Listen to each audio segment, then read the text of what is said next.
Today we're going to talk about truth. The truth that faith is meant to be based on. We ended the last class with the first definition that we've arrived at of the definition of Emunah, which is not faith, but faithfulness. In other words, the ability to remain faithful, to remain committed to that which you already know, that which is already proven and true to you. So we saw last week that as the Jewish people were leaving Egypt and they saw the splitting of the sea and the destruction of the Egyptians, then it said, then they had Emunah. And we concluded that it's impossible that Emunah in that context can mean believing something without any evidence, or having a hunch or an intuition or whatever it is. It's a commitment. It's remaining strong to that which you have just witnessed. That's what Emunah is, according to our first definition. And therefore, whenever we talk about Emunah, that's always part two. Part one of the conversation is the emes upon which the Emunah is based. What then is the truth that our Emunah is supposed to be based on? That's what I'd like to speak about today. Where do we get truth from? If we're supposed to have Emunah in the existence of God, the fact that Hashem runs the world, is directly involved in our lives, gave us the Torah, all these things upon which our Emunah is based, have Emunah, then that has to suggest that there's some way of arriving at a conclusive truth that all of these things are real. Not just belief, not just, I can't see it and I can't really tell you what it means, but man, I just feel good about it. Yes, Dahlia.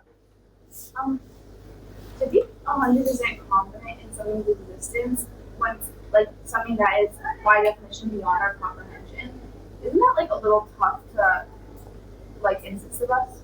So Dahlia is asking an interesting question, which is the existence of God. Man, that's tough stuff. It's beyond me to really understand who God is. Are we really expected to know that? It's a good question. So the Rabbeinu B'chai, who we'll see an excerpt of him soon. Have you heard of the Rabbeinu B'chai?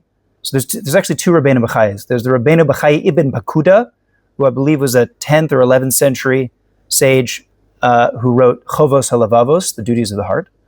Then there was the Rabbeinu B'chai, who lived, I believe, in the 1300s, 1400s.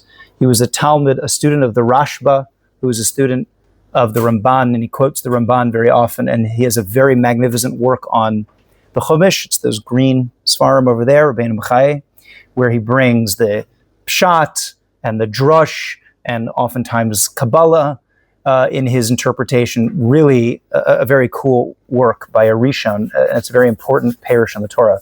And the Rabbeinu B'chai says there's two types of knowing God.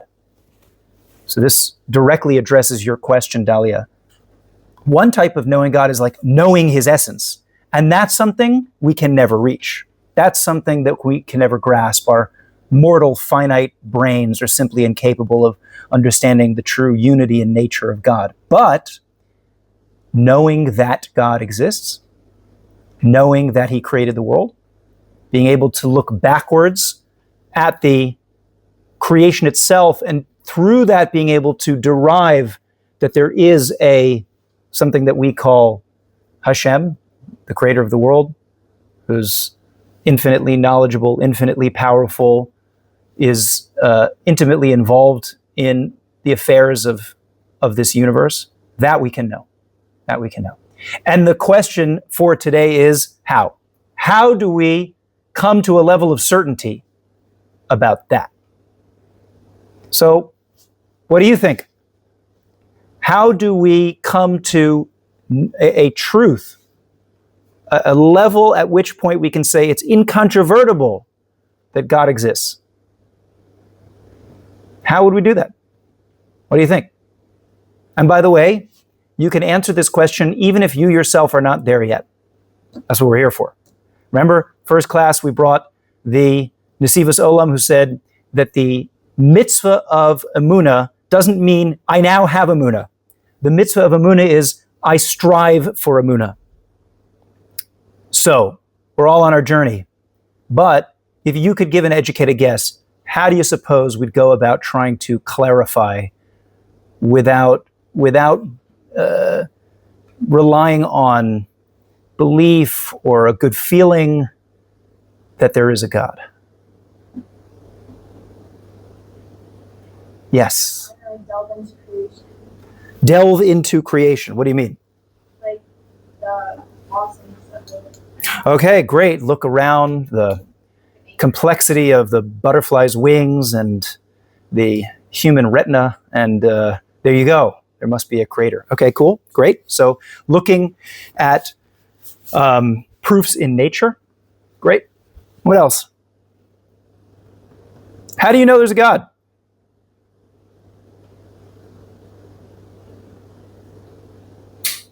Should we be vulnerable right now? I'm not sure I want to force you to do this. Now let's leave it for later. But in your own mind right now, right?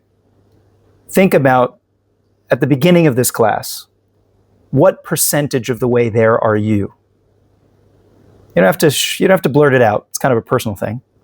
But what would you say is your level of certainty that there is a God?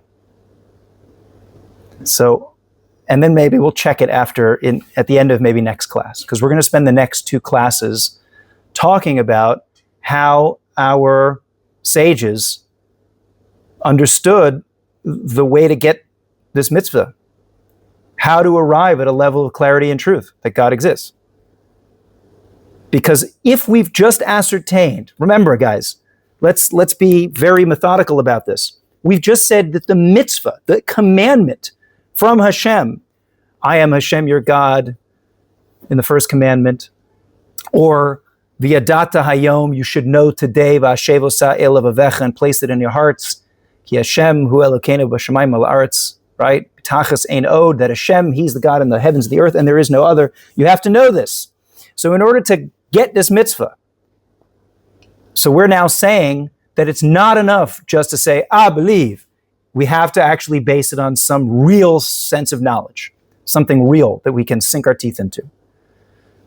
This is not a cult.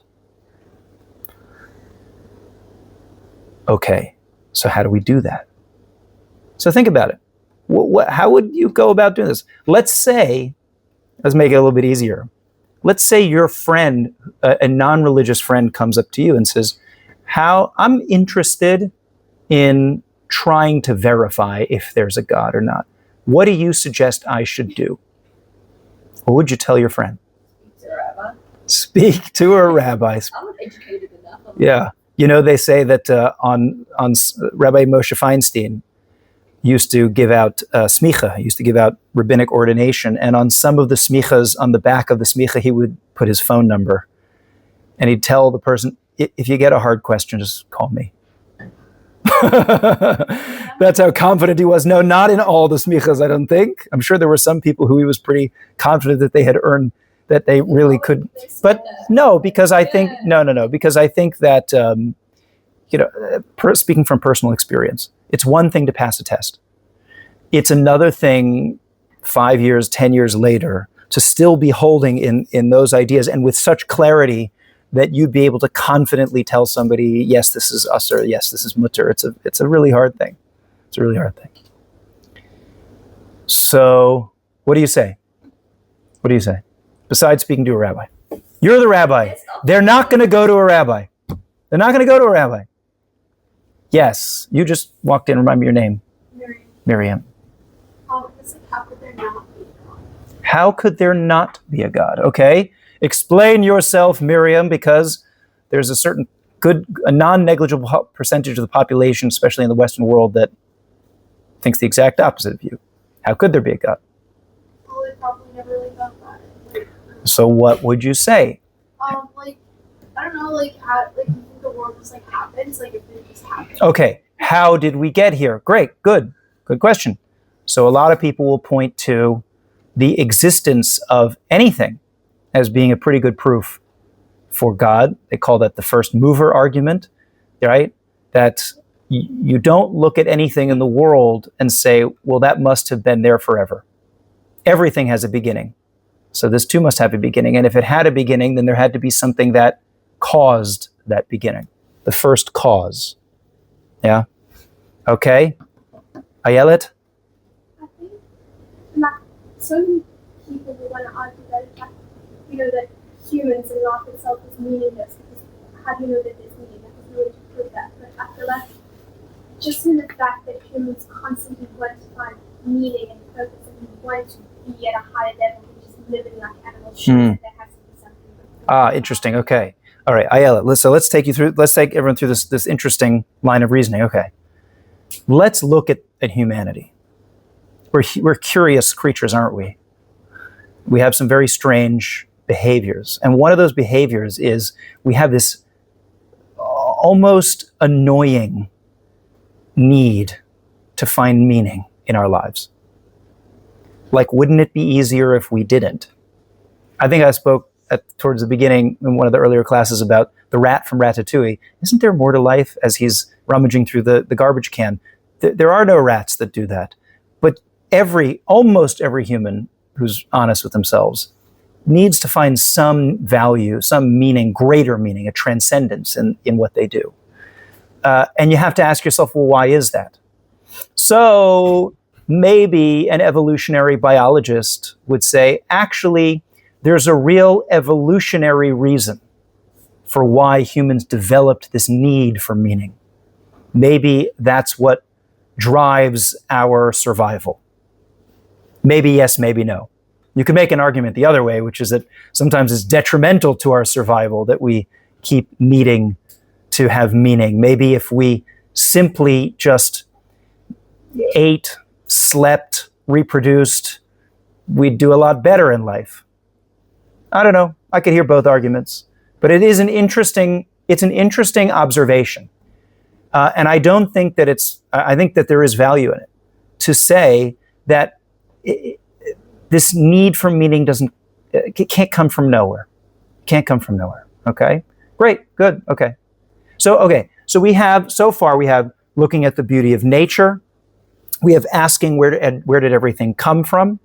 We have looking at the nature of humanity itself and saying that maybe there's something that speaks to the existence of the divine in that. Anything else?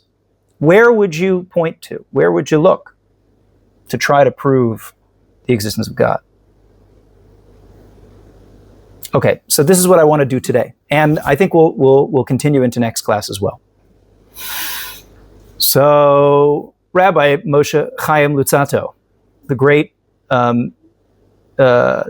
sage of the 1700s, early 1700s, who died at the ripe age of 39 and managed to transform the world before he did that. Actually, in his own lifetime, he was kind of an outcast. He was driven out of Italy because people thought his ideas were too dangerous. And later his books were revived when the Vilna Gaon, who lived a few decades after him, wrote that had I lived at the time of the Ramchal, I would have walked all the way to Italy just to sit at his feet to learn from him. And when the Vilna Gaon says that, then people listen. So since then, his Sfarim have been a staple of almost every yeshiva and seminary in existence, right? Almost every Musar Seder includes Mesilas Yesharim, the Path of the Just. And for those who want to gain a greater grasp on Jewish philosophy, the first place I would point people to is Derech Hashem. It is such a comprehensive guide to what is Judaism in such a methodical way. And many people really thought and felt that the Ramchal wrote like a Rishon, which means that you can be incredibly, you can place a lot of weight in the choice of words and in the order in which the Ramchal writes to be able to derive more meaning from what he was saying. So he was a real heavyweight. And in the beginning of Derech Hashem, In fact, the very first section of the very first chapter of the very first volume, the Ramchal starts by saying every person needs to know that there is a creator of the universe who has no end, who is not limited, who's completely whole in every single way. And he gives about 6 or 7 different principles of what we can know about God. And he says, of course, you have to know that we derive this knowledge from a few places. How do we know that there is this God? So he says, the first place that we get an inkling as to the fact that this is true, the first source of knowledge, what's the first source of knowledge for you that there is a God? Where's the first place you heard it? Yes.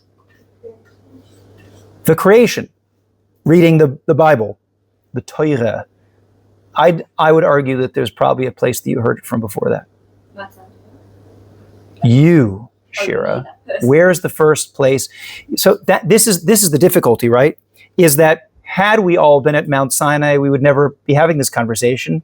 I'd ask you, where do we know that God exists? And you'd be like, well, I was just there, Mount Sinai. But we're not there.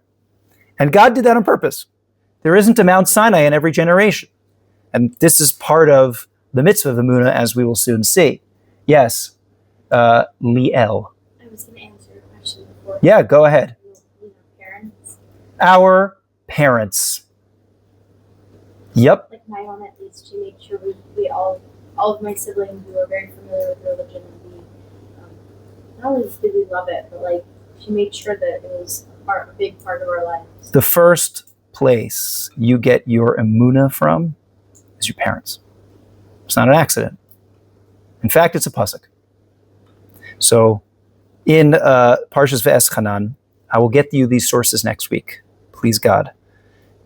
If God is, if he decides in his infinite wisdom to grace the printer next week with new toner, then you will have these sources next week. But if you want to look it up, it's in Devarim, chapter 4, verse 9. That's in Parshas Ve'eschanan. And I will read it carefully for you. Rak hishamer lecha. Only protect yourselves. Ushmor nafshecha. And protect your soul. Me'od, very much. Pentishkach es devarim. Lest you forget the things. Asher ra'u einecha. That your eyes saw. What's he referring to? The Mount Sinai, right? The things that your eyes saw, don't forget them. Upen yasuru milabavcha. Unless they be removed from your heart. Don't just forget them, but also don't remove yourself emotionally from that experience. Kol yemei chayecha, every day of your life. V'hodatem livanecha ulivnei vanecha. And you need to make them known to your children and to your grandchildren. Part of the reason why the generation of the desert was commanded to remember this was not just for themselves, but for subsequent generations who would not get to witness Mount Sinai.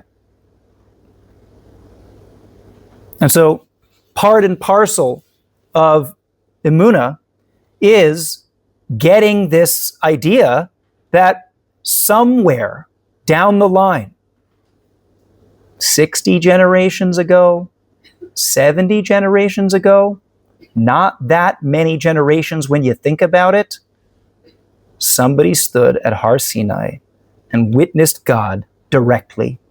And they told their children and they told their grandchildren and so on and so forth until your parents told you. They said, by the way, little Liel, you should know. What's the first pasuk we teach our children? Do you know? Not quite. Love your Torah tziva lanu Moshe. Yeah. Torah, Torah, Torah, Torah. Moshe was standing there at the mountain. He taught us, and guess where Moshe got it from? He got it from God. Right? In fact, the Gemara there in Sukkah says that the word Torah is Gematria 611 because the first 2 mitzvahs were not given to us by Moshe, they were given to us by God. So it's your parents.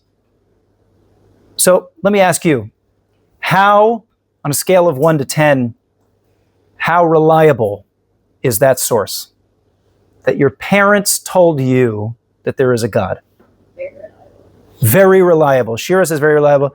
How many of you agree that it's like, something like 8 to 10, like close to 100%?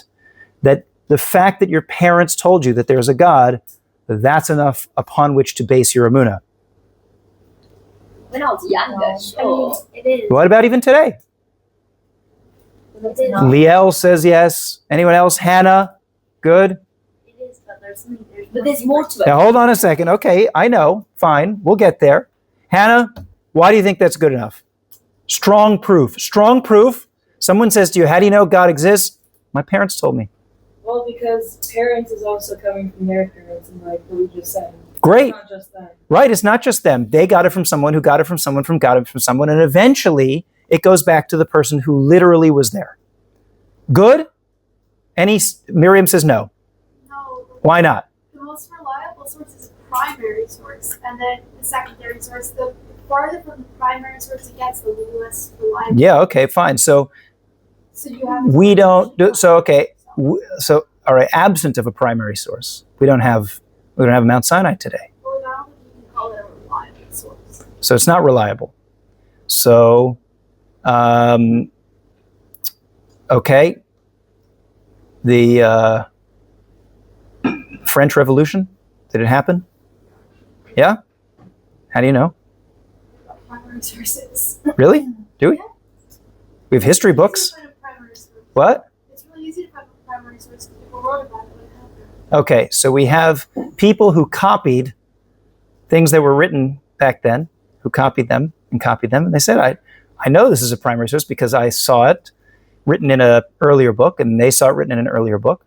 Wait, so what? What about Julius Caesar? What? What about Gemara? People wrote that one. Yeah, okay. They said they saw it. We're throwing everything into question right now. I'm asking you, can you go far enough back in history? Is there something that you believe, but you believe it, but the only reason why you believe it, or the only evidence you have, is because someone told you? How about the fact that you are your parents' child? You have a primary source for that? I mean, the certificate. Oh, they forged the birth certificate. That's not hard. Take a DNA test. Ah, okay, DNA test. All right. Now Ella's like, I'm skeptical. I took the DNA test. So, okay, yeah, it can be verified. And maybe for that reason your parents wouldn't lie because they know that you could verify it. But I'm willing to bet that not one of you has taken a DNA test to verify that you are the child of your parents. Anyone? Well, it's also because they go to the doctor every 6 months and they verify for you that like you're related to your relatives and that They paid off the doctor. You could go to the doctor. Okay, fine. I'm being a little bit facetious here, but I'm trying to just prove a point, which is that there are certain things that we base our beliefs on simply because that's what we were told. Yeah? What about converts? They aren't. about what? Well, the convert went to the rabbi, right? And the rabbi was told by their parents, they were told by their parents. Okay, fine. Fair enough, though. Maybe it's only parents. Yes, Ella. There are people who believe what they believe what they hear, but there are plenty of people who grow up religiously and don't follow the Torah and don't believe in Judaism and vice versa. True enough. So they had to seek it out for themselves. So would I say like, oh, my parents are the reason that I am 100% in on Judaism? No. Okay, we'll get there. So I think all of you have a sneaking suspicion that the fact that your parents told you might be a good start, but maybe it's not enough.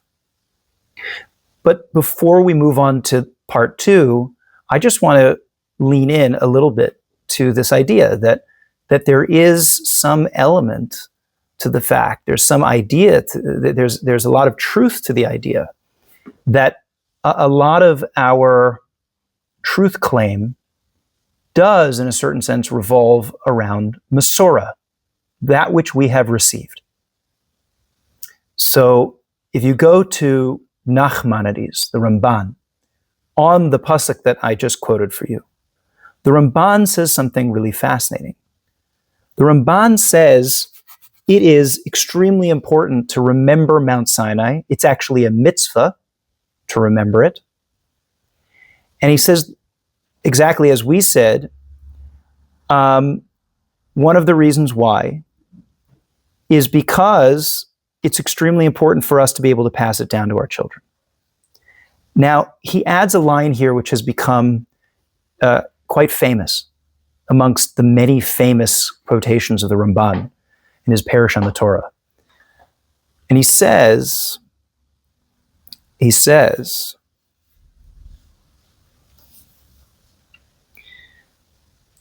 this is what God said in Exodus, and they will also believe in you forever. He's speaking to Moshe. He says, come up to the mountain, and I'll speak to you, and they'll see me speaking to you, and then they will have Emunah in you forever. That's what God says. For when we also transmit this matter to our children, they will know that it was truly without doubt. Truly without doubt. No doubt. When the Ramban says no doubt, he's not mincing words. As if all generations had seen it. As if you were there. The fact that our parents and our grandparents and great-grandparents transmitted this information, this makes it as if you had been there. How? For we would not testify falsely to our children, nor would we bequeath to them a vain and useless matter. How can I be certain that this Masorah is true? The Ramban says, because parents don't lie to their kids. They always lie. Whoa. I felt the energy in the room shift so quickly. As soon as I said that, I knew, right? They will have no doubt whatsoever in our testimony that we testify them, but will believe with certainty that we all saw with our own eyes everything that we told them. Okay, what do you think? What do you say about the Ramban? I don't need to criticize him, like that's for sure, but like my parents when I was younger, when I asked like certain questions and like they for sure would lie to me. Even now they would lie to me. Right. But would they lie about something as important as this? Probably not. So what do you guys say? Dahlia, you've had your hand raised.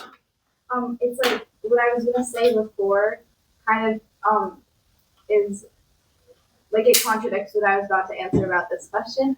But I was gonna say, like, we believe our parents about things that aren't so existential, but then when it's things that are existential, like God's existence, that's something that we should like figure out for ourselves. Okay, I agree with you that there is, and we're going to see quite a few sources that say there's a lot of merit in trying to do more than just run on the momentum of your parents. Okay, that's going to be really important. As one of the commentaries on the Siddur said, every Shemona Esrei we say Baruch Atah Hashem Elokeinu v'Elokei Avoseinu. Blessed are you, God, our God, and the God of our ancestors. And if you think about it, it should be reversed, because chronologically speaking, first he was the God of our ancestors, and then he was our God. It should say Elokei Avoseinu v'Elokeinu. So he says, this commentary, whose name is escaping me right now, you're right that chronologically he was the God of your ancestors first, and then he was your God. But from your own point of view, the basis of your connection with God should first be your own experience, and then followed by the Masorah of your ancestors, which is a pretty cool idea. So I get that, but right now I want to evaluate the Ramban. The Ramban says that if we didn't do anything else, dayenu, it would be enough simply for our parents to have told us, because your parents wouldn't lie. Parents wouldn't lie to their children about something like this. Yeah, Ella. I think that there are plenty of parents who do believe in the idea of God, but have no tangible source to give over to their children and nothing of substance. And then there are just plenty of parents who just don't really address it in their household. So Yeah. I think we would suffer from a lot of assimilation if we went by that belief and just that way. Okay, so Ellie, you're making an interesting point, which is that it's not proven to be so effective. Like, look at the evidence, look at the data. If this was the best we've had to go on, it hasn't been working so well.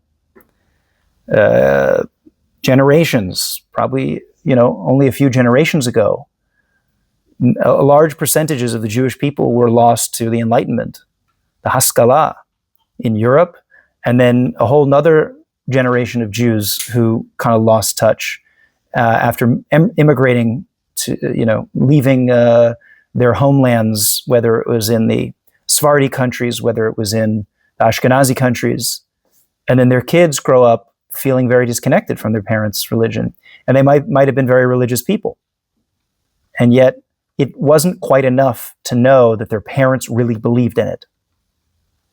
So that's a good argument, because it's hard to ignore the fact that even though the Ramban seems to be satisfied with the idea that parents don't lie to their children, and therefore this should instill a true emunah beyond a shadow of a doubt in the children, it just doesn't seem to work so well. Okay, it's a good argument. What else? What else? Any other thoughts here about the Ramban? Agree, disagree? Why?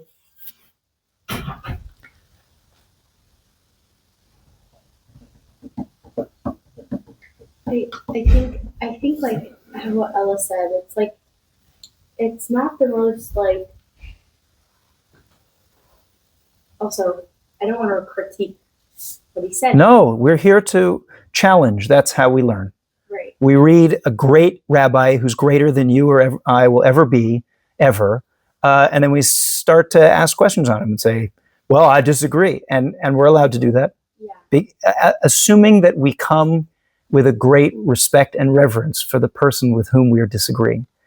And then recognize that probably by the end of this class, we'll realize that we're wrong.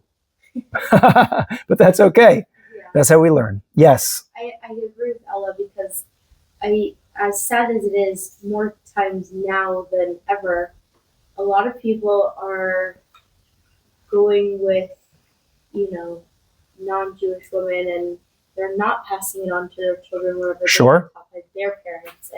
And I think that if we go by, if we go from your grandparents will do this, then your parents will do that, and from generation to generation, and then it just stops at some point.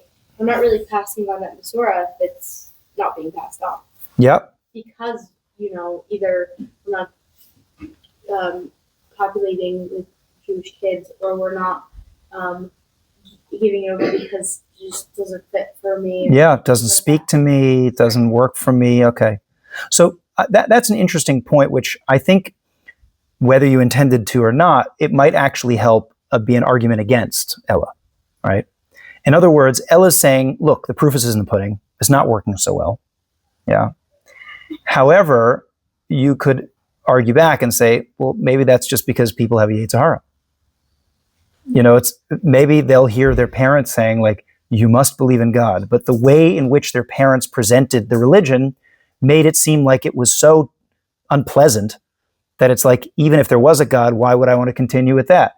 Going back to Rabbi Moshe Feinstein, he famously said, I saw an entire generation leave Judaism because of the phrase, anyone know?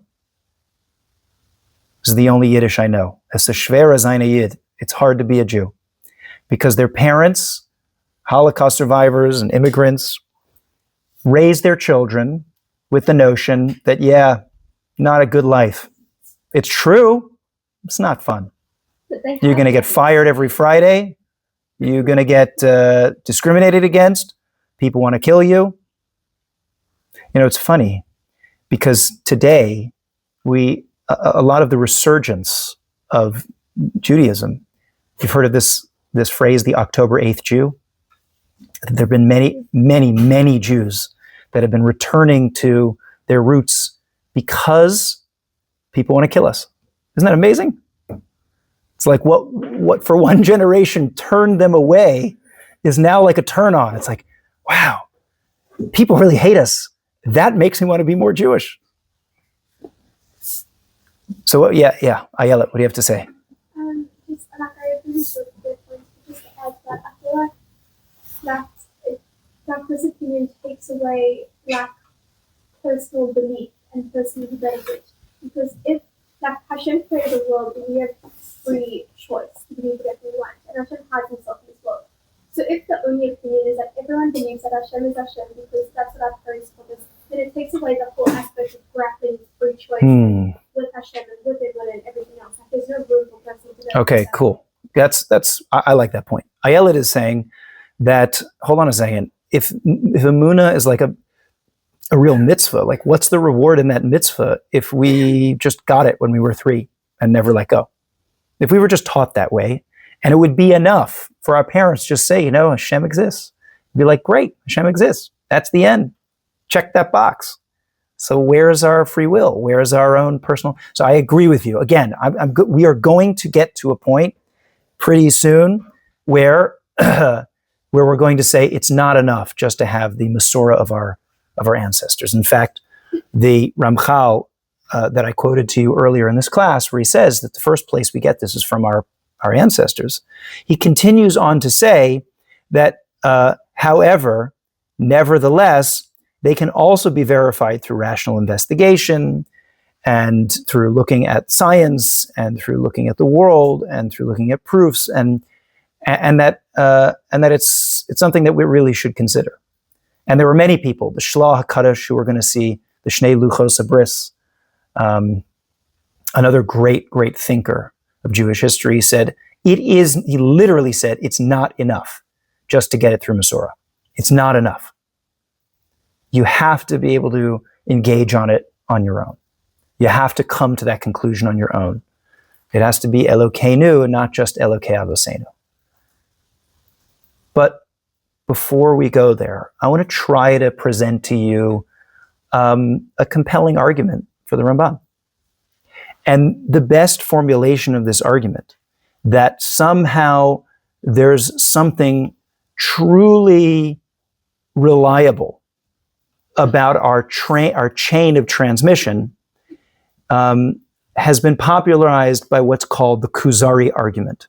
How many of you have heard of this? Just Miriam. Okay. Miriam, do you remember what the basic gist of the Kuzari argument is? I think so, like I'm 90% sure I remember it.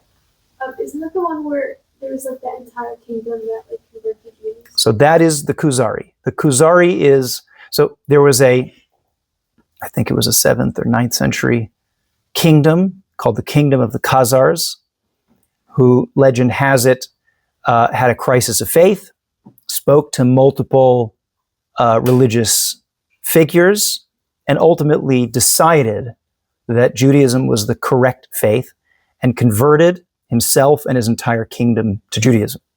That's the legend. Different opinions on the historical veracity of this. I think a lot of people did take it as truth.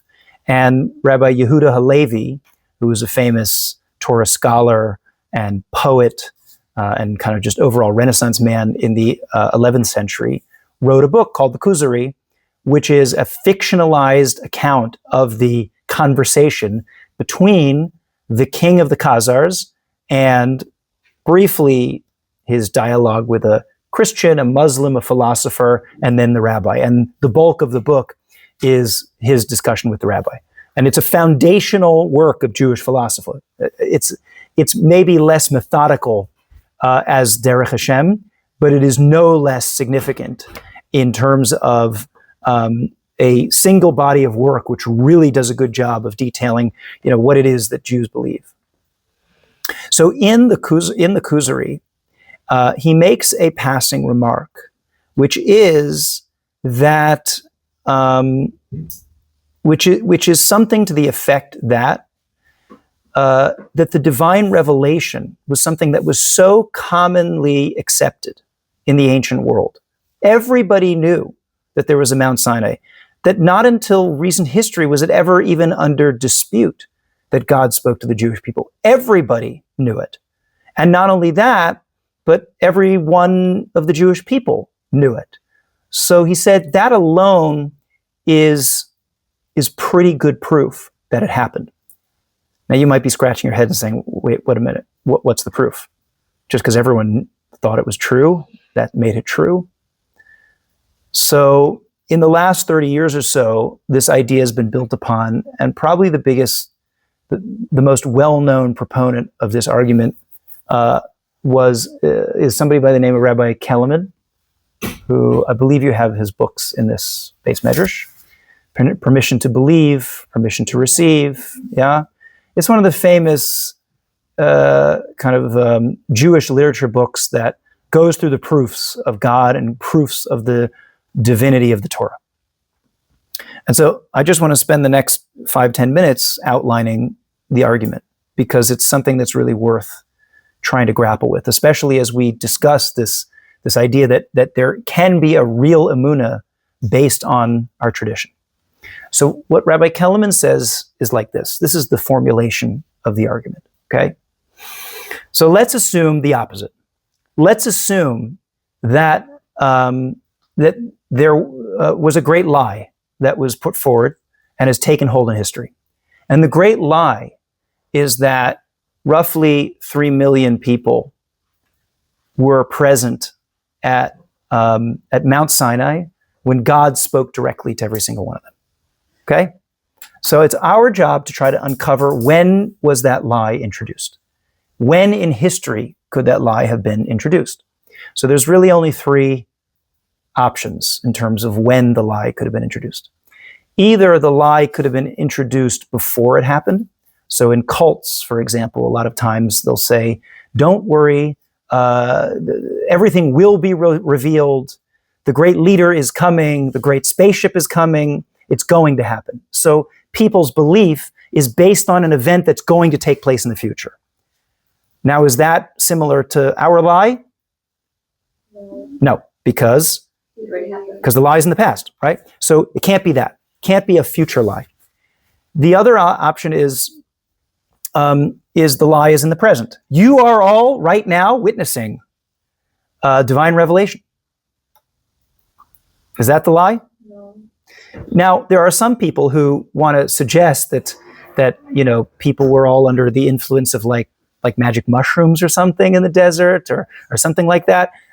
These theories are usually kind of laughed out the room because there's no evidence to suggest it, and there aren't very many examples of mass hallucinations where everybody agrees that they saw the same thing. It's not a very common occurrence. So really the only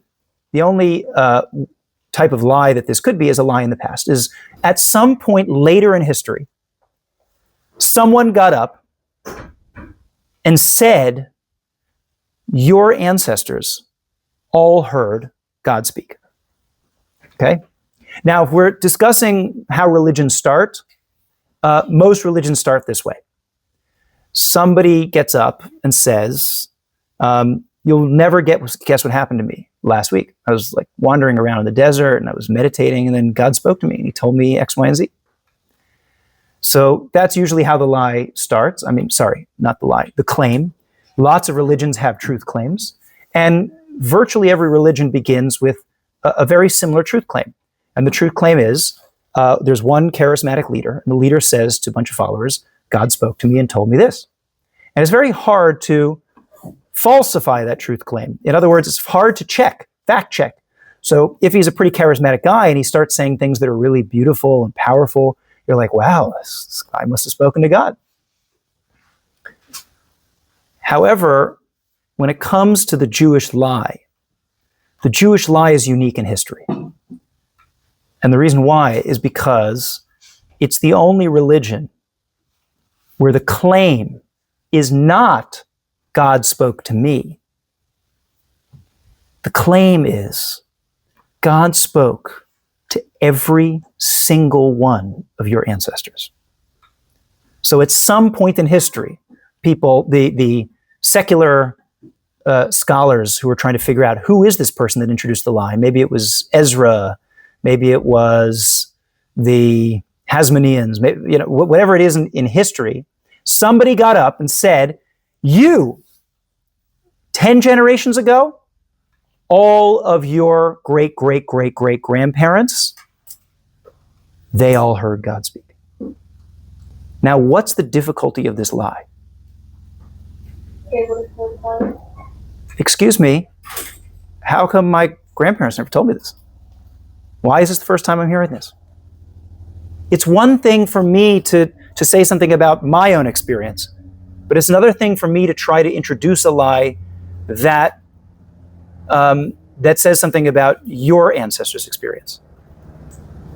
It's an extraordinarily, almost impossible lie to try to fabricate. Now you'll still tell me, okay, maybe it's very hard to make up that lie, but maybe it's still possible. Maybe it's still possible that with enough coercion and with enough brainwashing, eventually you'll believe that this is what happened to your ancestors. Okay? Yeah? Maybe?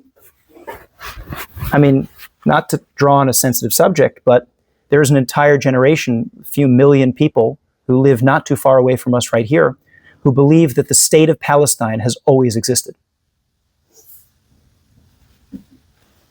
And that there never was a Jewish temple that sits on the Temple Mount right over there. They still say that. So there is an entire generation of people that have been brainwashed, right? Okay. To which Rabbi Kellerman's response is this: if it's possible that such a lie could have been introduced, and not only that, but it's actually the best truth claim you can come up with. In other words, if you want to start a religion and you want it to be really ironclad, really tight and free from criticism. So it's a kind of a weak claim to say that God only spoke to one person, right? Stronger claim that God spoke to three people, because the more witnesses there are, the more likely it is that it's true. Even stronger claim to say that God spoke to 3 million people. So if you really want to make the best lie that you can come up with, so that in the future when people say to you, that's not real, that's fake, and you can say back to them, oh yeah, I have 3 million eyewitnesses, that should be the claim that multiple religions make when they want to try to start a religion, correct? That's the best lie you can come up with. So the question then is, why has it never once been replicated? Not a single religion has ever even attempted to make the claim that God spoke to more than one person or a couple people. Virtually every religion starts with one person. There's a graph, they graph it out, right? Number of, right? This religion, how many people did it start with? The revelation, one person, one person, one person, one person, one person, one person. And then the end of the graph is the Jews, 3 million. It's so glaring that it stands out as an exception in history. Why has it never been replicated? If it's possible to do, then why hasn't it been done before? So Rabbi Kellerman's suggestion, which I think it saves the Ramban, is essentially saying, you're right, Ella, it's possible that individual children will not listen to individual parents. That's for some people, it will not be good enough. But the point is, to expand on what the Ramban is saying, is that it's impossible to say that all parents from an entire nation are going to all lie in the same way to their children. That's not something that happens. It's not something that has ever happened except once. And if that's true, then it's not a natural occurrence. It's not a natural phenomenon.